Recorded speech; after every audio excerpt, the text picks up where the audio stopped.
Está aí, meus irmãos, um daqueles textos do Antigo Testamento que nós chamamos de messiânicos, ou seja, textos que anunciam um tempo novo, que anunciam a salvação quando o Messias viesse.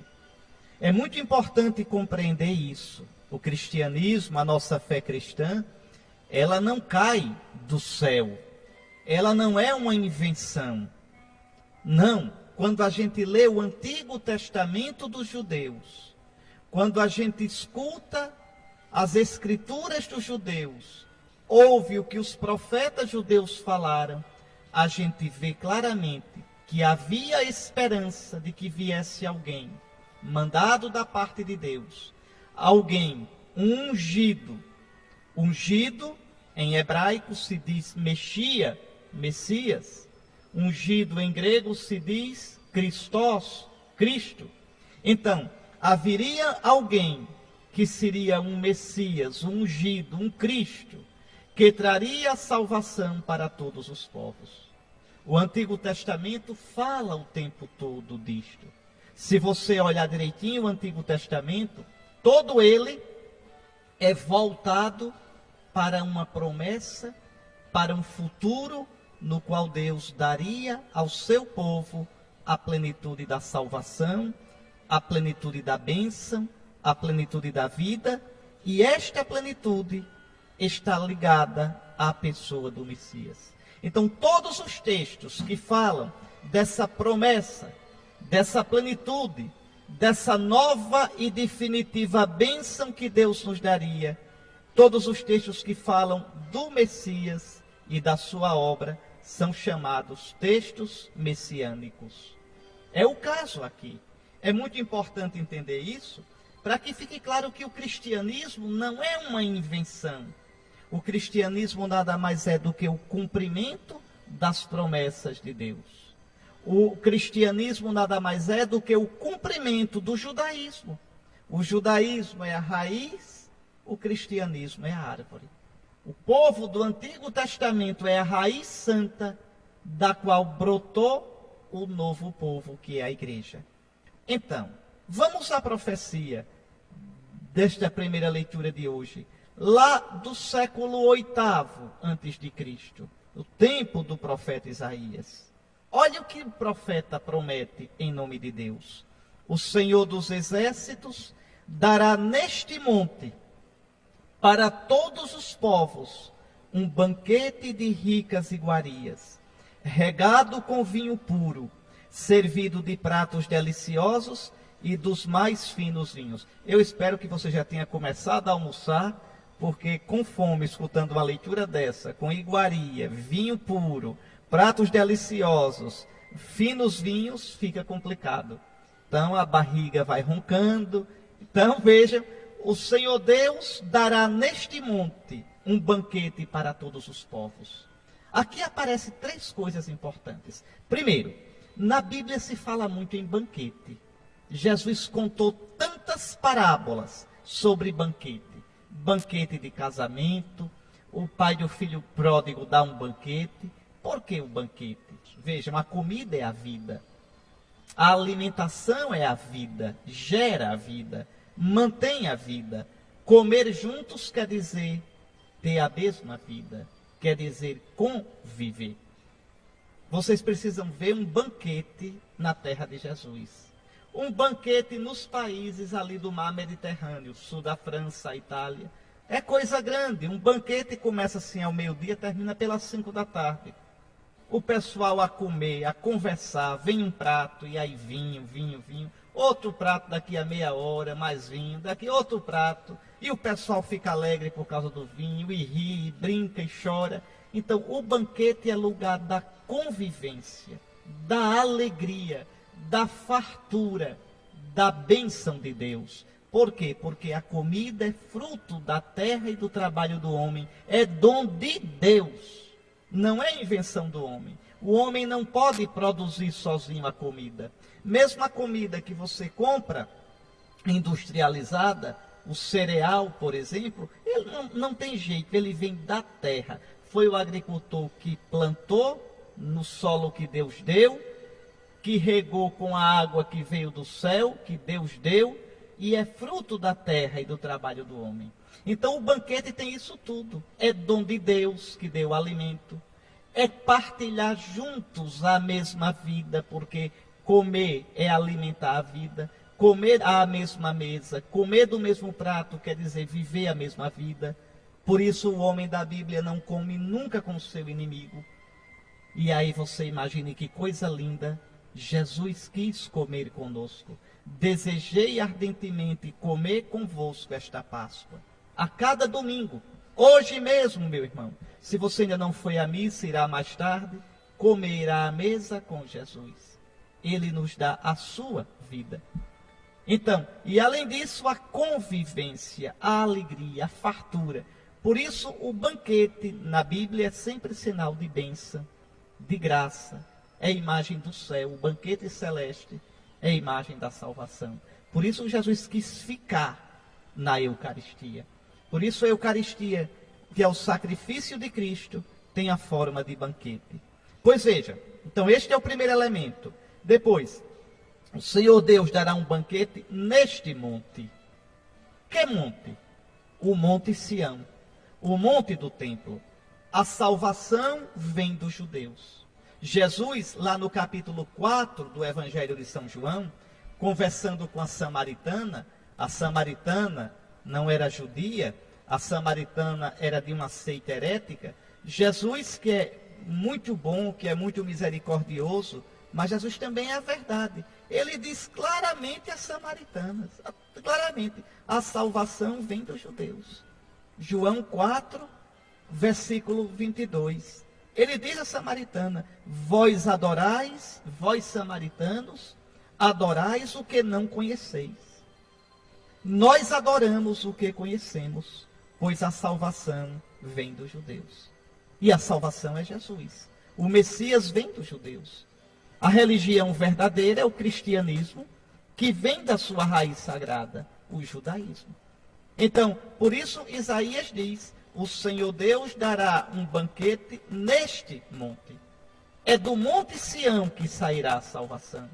É Jesus, nosso Senhor, que ali morrendo e ressuscitando, saciará todos os povos. É Ele o pão da vida humana. Então, a primeira coisa que é importante, a ideia do banquete, a ideia de comer juntos. Deus vai dar um banquete, e este banquete será no Monte Sião, quando o Messias vier. E o Messias veio.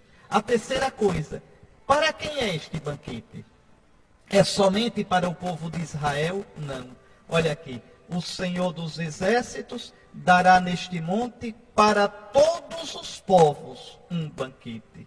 Então, é interessante, meus irmãos, quando a gente olha o Antigo Testamento, parece até que Deus só se incomoda com Israel, só liga para Israel, só ama Israel e não liga para os outros povos. Mas não é verdade, meus irmãos.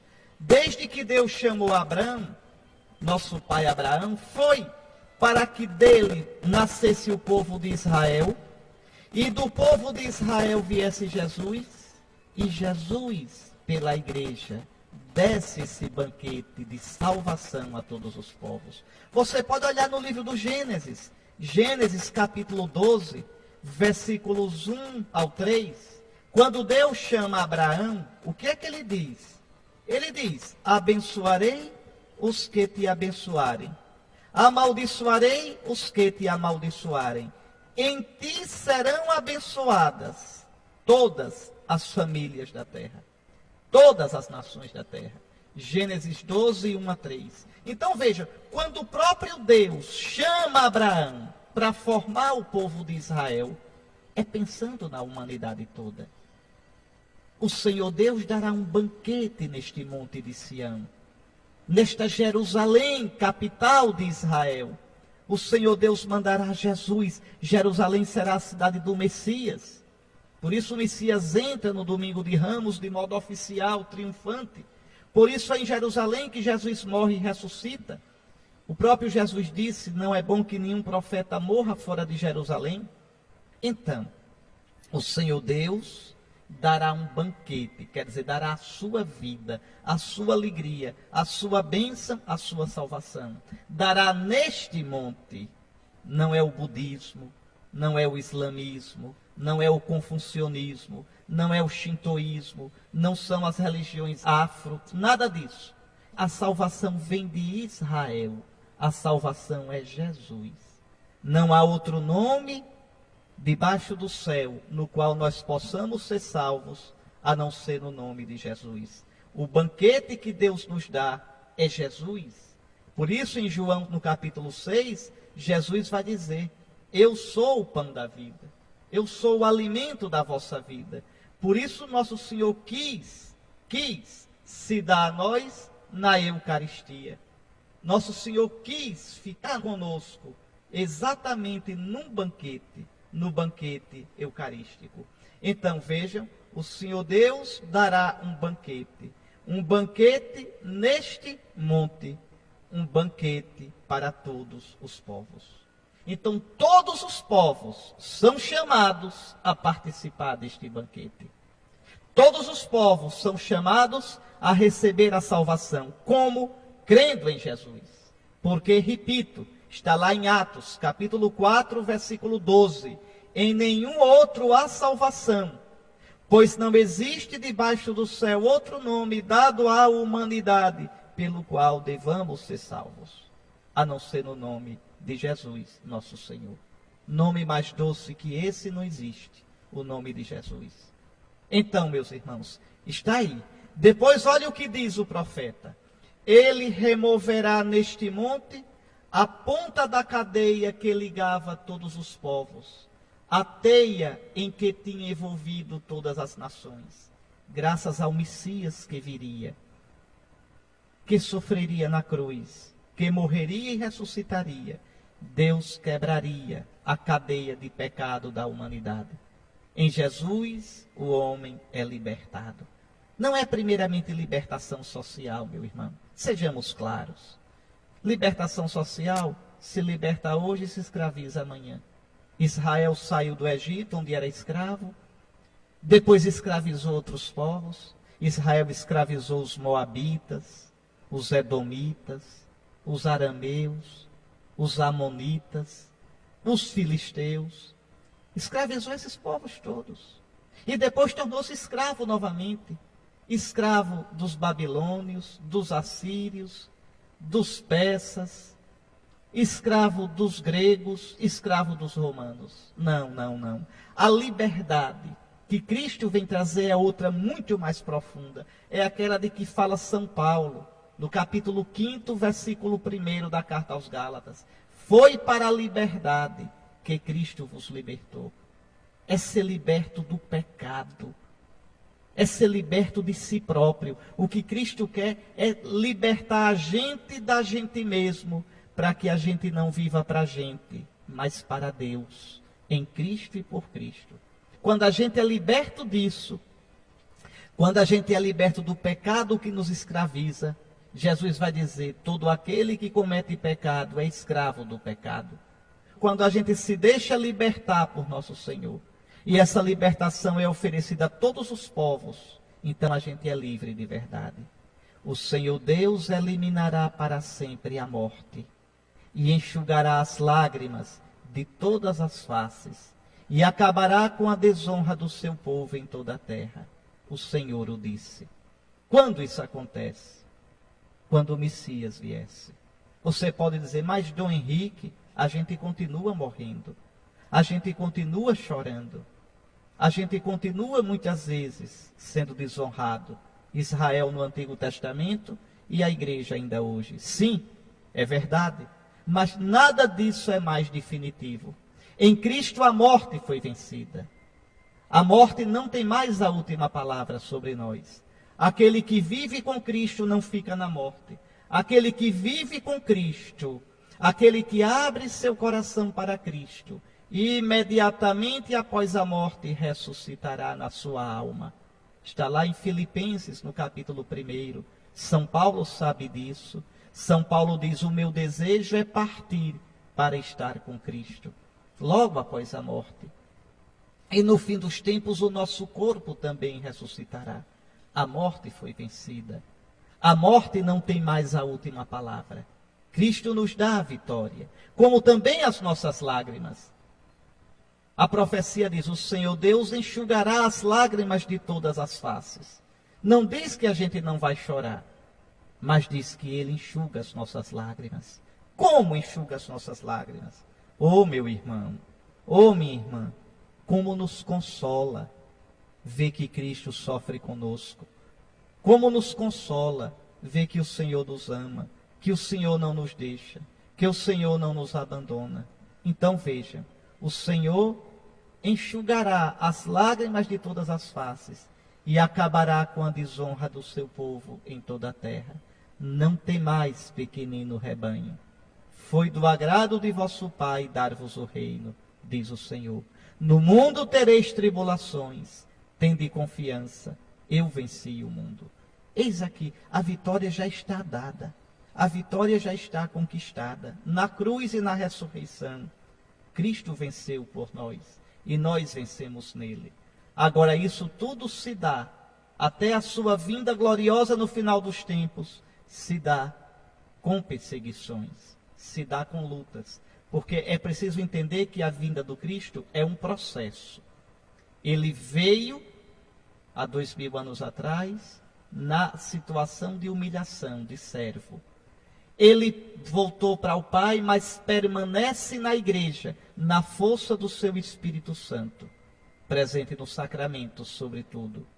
E este Cristo que veio, que permanece na força do Espírito Santo, manifestar-se-á em glória no final dos tempos, para arrematar toda a sua obra. A vitória de Cristo já está presente na nossa vida. A vitória de Cristo já está presente na vida da igreja. São João, na sua primeira carta, diz uma palavra muito interessante. Ele diz: filhinhos, desde agora nós somos filhos de Deus. Nós somos chamados filhos de Deus e o somos de verdade. Veja, já somos filhos, já fomos libertos. Mas aquilo que nós seremos ainda não se manifestou. Quando Cristo, nossa vida, aparecer em glória, quando Cristo se manifestar, então nós também seremos manifestados com Ele em glória. É muito interessante isso. Então nós já somos filhos de Deus, já somos. Você pode olhar 1 de João 3, 1 de João, capítulo 3. Olha aí o versículo 1. Vede que grande presente de amor o Pai nos deu. Nos deu em Cristo. Qual foi o presente? Sermos chamados filhos de Deus. E nós o somos. Então essa salvação já está presente. A morte já foi vencida. O Senhor enxuga nossas lágrimas. Já enxuga, sim. O Senhor já nos liberta da humilhação de pensar que estamos derrotados.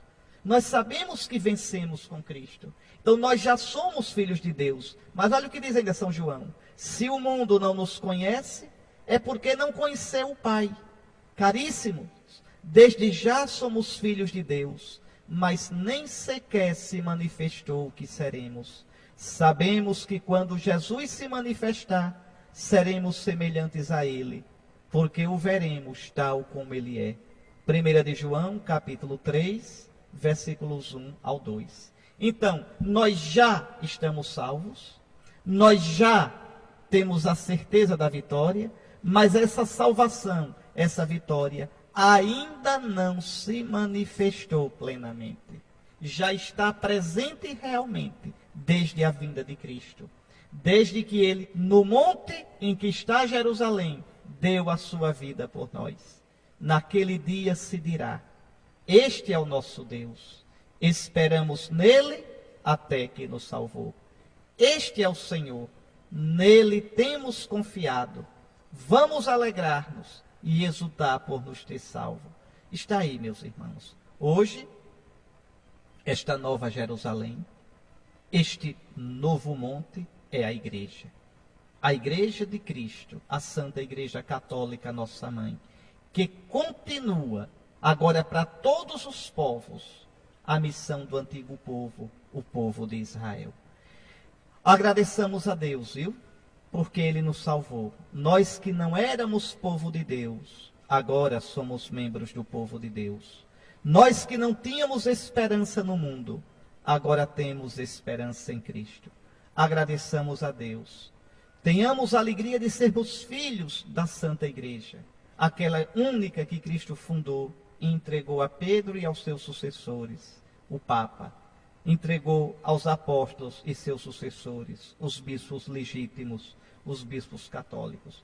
E façamos de tal modo confiar em Deus, façamos de tal modo esperar em Deus, que em Cristo tenhamos certeza na nossa vida, que a salvação de Deus já está presente nesse mundo, através do ministério da igreja. Se a gente abrir o coração, a gente experimentará isto. Como Jesus disse no Evangelho de João, se tu creres, verás a glória de Deus. Vamos agora rezar o Salmo responsorial, o Salmo 22, o Salmo da missa de hoje, que vai dizer precisamente isto: o Senhor me prepara uma mesa, um banquete, é o banquete da Eucaristia. Mas diz antes, o Senhor é o meu pastor, Ele me leva até as águas, repare, repousantes. Que águas são essas? As águas do batismo. Depois diz que o Senhor unge a minha cabeça. Com quê? Com o óleo da crisma. E o Senhor prepara a minha mesa, a mesa da Eucaristia. É assim, é nos sacramentos da igreja, sobretudo no batismo, na crisma e na Eucaristia, que o Senhor nos dá o seu Espírito Santo, que nos renova, que nos faz semelhantes a Ele, que nos dá os sentimentos dele. Muito bem, meus irmãos, acabamos de rezar esse salmo tão bonito. O salmo que não é o salmo do bom pastor, é o salmo da ovelha. É a ovelha que olha e diz: o Senhor é meu pastor, eu não preciso ter medo de nada na vida. É muito bonito. Ainda que eu passe pelo vale tenebroso, e são tantos os vales tenebrosos da vida, são tantos, eu não temerei. O meu pastor vai na frente. Na Terra Santa, o pastor vai na frente, o rebanho vai atrás, porque é tudo deserto, e o pastor vai à frente procurando o pasto. Pasto é um jeito de dizer, procurando, tem uma ervazinha, uma vassourinha que nasce, um capinzinho, uma coisinha assim. Então as ovelhas são tudo juntinhas, juntinhas umas das outras atrás do pastor. Então eu não temerei. Eu posso passar pelos vales, são terríveis, viu? Os vales nos desertos da Terra Santa. Não dá para a gente imaginar. Não dá, não dá. Talvez o pessoal aí de Salgueiro, aí da Caatinga, possa imaginar um pouquinho no meio da Caatinga a solidão, o deserto de gente. Pois bem, a Terra Santa é deserto de tudo, de tudo. E então a ovelha diz: eu não terei medo, porque à minha frente vai o meu pastor. O seu bastão, o seu cajado me dão a segurança.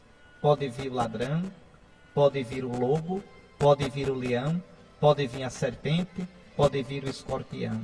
Eu não temerei. Assim deve ser nossa atitude no caminho da vida. O Senhor me prepara uma mesa, um banquete, o banquete da salvação. Está aí, meus irmãos, que inveja São Paulo nos dá. Que inveja. Eu queria colocar aqui alguns pontos para a nossa meditação. Primeiro, isso que São Paulo diz: sei viver na miséria e sei viver na abundância. Eu aprendi o segredo de viver em toda e qualquer situação. Pense comigo, meu irmão, que liberdade. Hoje a gente vive num mundo que nos quer colocar na cabeça que a gente precisa disso, daquilo outro para viver. Se não tiver aquela moto, se não tiver aquela internet, se tiver aquele computador, se não tiver aquela antena parabólica, se não tiver isso, se não tiver aquilo, eu não sou feliz. Oh, meu irmão, oh, minha irmã, que ilusão. A felicidade verdadeira não está nas coisas de fora que a gente adquira. A felicidade verdadeira está em ter o coração cheio da presença amorosa de Cristo. São Paulo tem Cristo, e tendo Cristo, tem tudo. Ele mesmo dizia: para mim viver é Cristo. Está lá na carta de São Paulo aos Filipenses, no capítulo 1. Para mim viver é Cristo. O que importa é Cristo. O que importa é o amor de Cristo. Se eu experimento em mim que sou amado pelo Senhor, se experimento em mim a amizade com o Senhor, o que mais me falta? O Senhor é o pastor que me conduz. Não me falta coisa alguma. Que coisa impressionante. E é interessante que são, sobretudo, meus irmãos, os mais pobres que fazem essa experiência. Às vezes, ali onde falta tudo, materialmente falando, e as pessoas dizem: o Senhor é o pastor que me conduz, não me falta coisa alguma. Sim, porque pouco com Deus é tudo, e tudo sem Deus é nada. As pessoas hoje fazem depender a sua felicidade disso, daquilo outro. Oh, meu irmão, a sua felicidade depende de ter Jesus no seu coração. E Jesus não deixa nunca você, não abandona nunca você. Por isso São Paulo pode dizer: sei viver na miséria e sei viver na abundância. Eu aprendi o segredo de viver em toda e qualquer situação. Qual é o segredo? É ter Cristo. Cristo nos liberta. Por isso o profeta Isaías dizia na primeira leitura de hoje: o Senhor Deus quebrará neste monte as cadeias de todas as nações. Você pode observar, quanto menos uma pessoa tem Cristo de verdade, quanto menos uma pessoa tem uma experiência viva de Cristo, mais ela precisa de coisas de fora para viver. Mais ela precisa disso, daquilo outro para ser feliz. Oh, meus irmãos, quando é que a gente vai ser sábio? Depois São Paulo diz, veja, dizendo mesmo porque aprendeu a viver, seja na miséria, seja na abundância. Ele diz: tudo posso naquele que me dá força. Pronto. Se eu tenho a ti, Senhor, nada mais me falta. Eu me lembro de um poema de uma muçulmana, viu? Uma mulher muçulmana, na Idade Média. Ela dizia assim, imagina, ela não cria nem em Cristo, mas imagine só essa mulher, porque experimentava a presença de Deus. Olha o que ela dizia: Senhor, se eu te adorar apenas por medo do inferno, joga-me na sua fornalha. E se eu te buscar, Senhor, apenas pelo teu céu, deixa-me fora dele. Que coisa!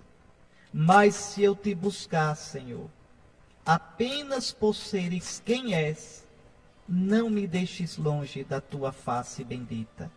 Senhor, a parte de bens materiais que reservaste para mim, podes dá-las aos meus inimigos. E a parte de bens espirituais que reservaste como minha herança, podes dá-las aos meus amigos. Quanto a mim, só tu me bastas. Está aí. Quem tem Deus, e aquele que encontra Cristo, encontra o Deus verdadeiro. Quem tem Deus tem tudo. Quem tem Deus pode dizer: tudo posso naquele que me dá força. Por outro lado, São Paulo diz também uma coisa interessante aos filipenses: no entanto, fizestes bem em compartilhar as minhas dificuldades. O meu Deus proverá esplendidamente com sua riqueza a todas as vossas necessidades. Aqui São Paulo agradece aos filipenses, porque o ajudaram economicamente. Sim, meus irmãos, isso é uma coisa que nós católicos devemos ter muito presente. Aqueles que vivem do Evangelho, aqueles que pregam o Evangelho, devem ser sustentados pela pregação do Evangelho. Um padre não deve ser padre por causa do dinheiro. Um padre não deve ser padre para ganhar dinheiro. Um padre ganancioso é uma indecência. é um escândalo. Mas o povo de Deus deve cuidar da manutenção dos seus pastores, que tenham o que comer, que tenham uma morada digna, que tenham o que vestir, que tenham o direito de tirar suas férias uma vez por ano, que tenham direito de comprar seus livros. Sim, meus irmãos, é para o Evangelho. Padre também é gente. O ministro de Cristo não é uma máquina de pregar Evangelho, é gente. A Escritura diz em vários lugares que aqueles que pregam o Evangelho têm o direito de viver do Evangelho. São Paulo usa até uma imagem lá do Antigo Testamento. Não amordaçarás o boi que debulha o trigo.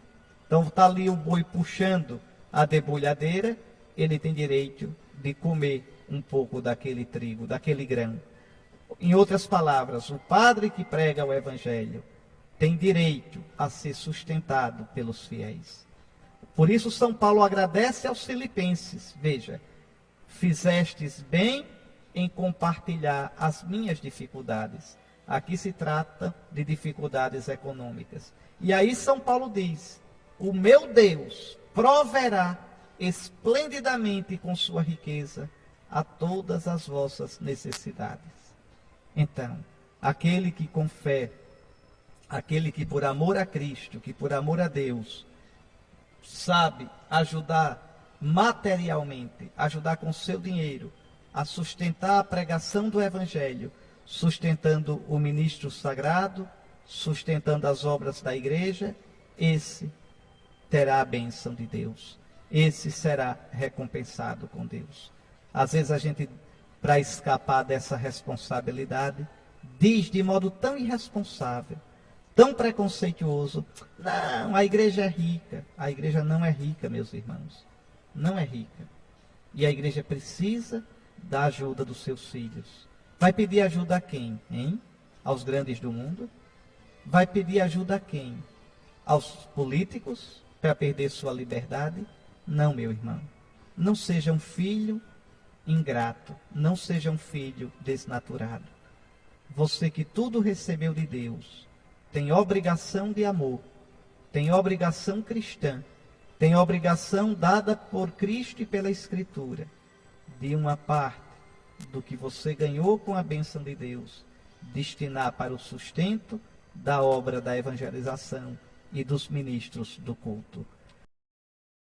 Meus irmãos, Jesus não é brincadeira. Aqui, na verdade, são quase duas parábolas, muito próximas uma da outra. Mas parábolas que nos dizem coisas muito sérias, viu? Coisas seríssimas. Vamos seguir aqui a história. Veja, Jesus conta essa parábola para quem? Para os chefes do povo de Israel, os sumos sacerdotes e os anciãos do povo. Os chefes do povo de Israel. Vocês vão ver já por que esta parábola para eles. O reino dos céus é como a história do rei que preparou a festa de casamento do seu filho. Lembre do banquete da primeira leitura. Quem é esse rei? Esse rei é o Pai do céu. O Filho é Jesus. E esse casamento é o casamento de Jesus com quem? Com a igreja. Olhe lá em Efésios, capítulo 4. Olhe lá no livro do Apocalipse. Cristo é o esposo. A igreja é a esposa. O próprio São João, no Evangelho de João, São João Batista, vai dizer que Cristo é o esposo. Ele era apenas o amigo do noivo. O esposo chegou. Jesus chegou. Então, Jesus é o esposo que veio selar a nova e eterna aliança com a sua esposa, a igreja. Então, o reino dos céus é como a história do Pai que mandou o Filho Jesus para, pela sua morte e ressurreição, desposar a sua igreja e nela salvar toda a humanidade. Eis aí a festa do casamento do Filho de Deus, do Filho do Rei. Veja, e mandou seus empregados para chamar os convidados para a festa, mas estes não quiseram ir. O rei mandou outros empregados, dizendo: já preparei o banquete, os bois e os animais cevados já foram abatidos, tudo está pronto. vinde para a festa. Quem são esses convidados? Estes primeiros convidados que não quiseram vir. Os convidados não deram a menor atenção. Um foi para o seu campo, outro para os seus negócios, e até outros agarraram os empregados, bateram neles e os mataram. Quem são esses convidados tão indiferentes, tão ingratos, tão frios, tão ruins? O povo de Israel. O Israel do Antigo Testamento. Deus fez aliança com Israel. Através dos profetas, simbolizados aqui nos empregados, Deus chamou o seu povo, a ponto de mandar o seu filho Jesus. Os profetas foram anunciando Jesus. Os profetas foram preparando a vinda do filho. E agora o filho vem. E os empregados não querem saber. Lembre do evangelho de domingo passado, dos vinhateiros homicidas. Pegam o filho, diz é o herdeiro, expulsam-no da vinha e o matam. Israel rejeita a salvação que Deus lhe manda. E aí vem o juízo de Deus. Veja, Deus é misericórdia, Deus é bondade, Deus é ternura, mas não se pode brincar com Deus. Olha aqui, o rei ficou indignado e mandou suas tropas para matar aqueles assassinos e incendiar a cidade deles. Então, com isso, nosso Senhor está falando da destruição de Jerusalém no ano 70. Quando Jerusalém foi destruída pelos romanos e o povo de Israel foi disperso pelo mundo inteiro. Então não se brinca com Deus. Jesus aqui nessa parábola resume a história do povo de Israel, convidado por Deus, com quem Deus fez aliança e que por fim rejeitou o convite para o casamento, ou seja, para entrar na nova e eterna aliança de Cristo com a sua igreja. Mas vejam bem, vamos lá. Em seguida o rei disse aos empregados: a festa de casamento está pronta, mas os convidados não foram dignos dela. Portanto, ide às encruzilhadas dos caminhos e convidai para a festa todos os que encontrardes. E a sala da festa ficou cheia de convidados. Quem são esses convidados? Esse segundo grupo de convidados, os pagãos, aqueles que não eram de Israel, aqueles que não conheciam o Deus verdadeiro e que agora aceitaram o convite e entraram na igreja, na sala da festa de casamento. Somos nós, meus irmãos, nós que não éramos um povo, mas agora somos povo de Deus. Nós que não conhecíamos o Deus verdadeiro e agora o conhecemos, graças a Jesus, nosso Senhor, o Filho amado. Nós que não tínhamos Deus nem esperança no mundo e agora temos em Jesus a certeza da salvação. São Pedro diz isso de modo muito belo na sua primeira carta. Está lá, 1 de Pedro, capítulo 2, versículos 9 e 10. Vós sois a gente escolhida, o sacerdócio régio, a nação santa, o povo que ele adquiriu, a fim de que proclameis os grandes feitos daquele que vos chamou das trevas para a sua luz maravilhosa.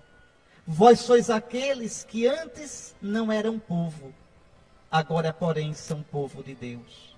Os que não eram objeto de misericórdia, agora, porém, alcançaram misericórdia. 1 de Pedro 2, 9 a 10. Então, nós somos esses convidados, os convidados do segundo momento, os convidados de última hora. Mas aí Jesus conta outra história, outra parábola, que em certo sentido continua esta. Então, os primeiros convidados não quiseram vir, perderam a aliança, ficaram de fora. Quem são estes convidados? Os judeus.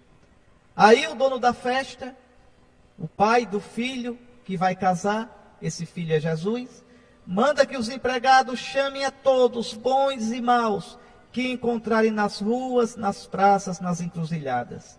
Quem são esses? Os pagãos chamados a entrarem na igreja. e a sala da festa ficou cheia. Quando o rei entrou para ver os convidados, observou aí um homem que não estava usando o traje de festa, quer dizer, o traje da festa de casamento, a veste nupcial, a veste do batismo, meus irmãos, a veste de Cristo Jesus. Todos vós que fostes batizados em Cristo, vos revestistes de Cristo. Por isso a veste branca que a gente usa na criança que vai ser batizada.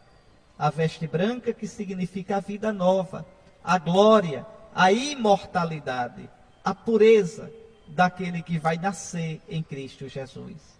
Pois bem, o dono da casa, o rei, observou um homem que não estava usando a veste nupcial, o traje de festa de casamento, e perguntou: amigo, como entraste aqui sem o traje de festa?